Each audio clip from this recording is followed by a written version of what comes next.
This is Pastor Michael W. Waters from Dallas, Texas. He's speaking at the Jude 3 Tough Conversations conference, workshop, and such like that. He's talking a lot about America's racial history, from the Ku Klux Klan to actually slave owners, and even goes on to talk about lynchings and such like that. And I think he makes some really great points. I just have found it very difficult to find him speaking out with this level of intensity about things that are happening in the now, the right now, because in a moment he's going to talk about lynchings, and he goes in pretty strong about lynchings and impugning the church for lynchings. But I can't seem to find him voicing this same level of intensity about baby murder or anything else that's happening today. And I keep wanting to point this out, that this is live action role playing. He's pulled up the founder of the second rise of the KKK and this old slave owner that infected Christianity with his slavish views and so on and so forth. But he doesn't do anything about right now today. And I think that's far worse than anything that happened in the past, is that we're looking at current atrocities today, and we're re-adjudicating past atrocities that these people they're already being judged. They are already being judged. But you seem to not be able to address those issues, but you can talk about other things that have no bearing on our lives today. It just seems really weird and awkward, but I want to just put that out there. Appreciate it. Let's keep going. Shared in that space. One final thing I want to share with you here, because I think this is important. This is an authentic lynching postcard.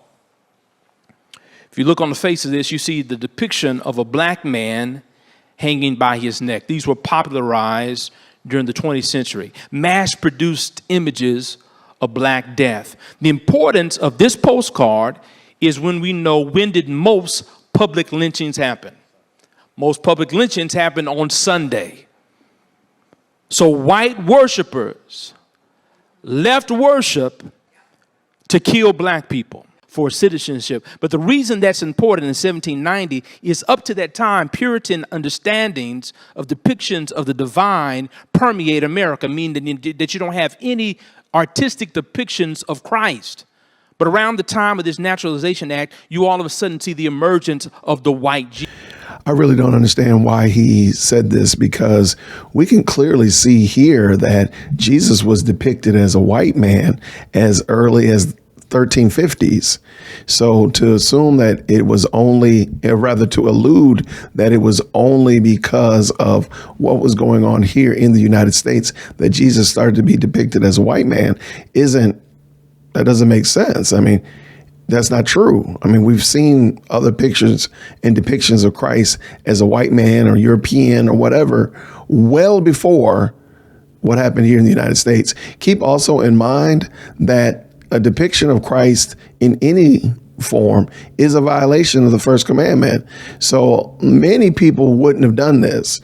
So I don't understand really where he's coming from with this, but let us continue. In our legislatures, in the mass incarceration in our country. Usually when somebody speaks about mass incarceration, they're making the assumption that the persons that are incarcerated are innocent. And that's fine. I have no argument there if you feel that those persons are innocent. Maybe somebody disagrees. They've done something that caused them to be in the eye of the police or the eye of the justice system, and they were taken in. If you believe that they were innocent, that's perfectly fine. I think innocent people should not be punished if they are innocent. I think we can all agree to that. I just haven't found Michael speaking out about abortion like he's doing about mass incarceration. Just something I noticed. And in so many other spaces. And so if you're looking for an image of Christ that is welcoming and embracing of all, but that is the image that you see, ultimately you see a white supremacist God.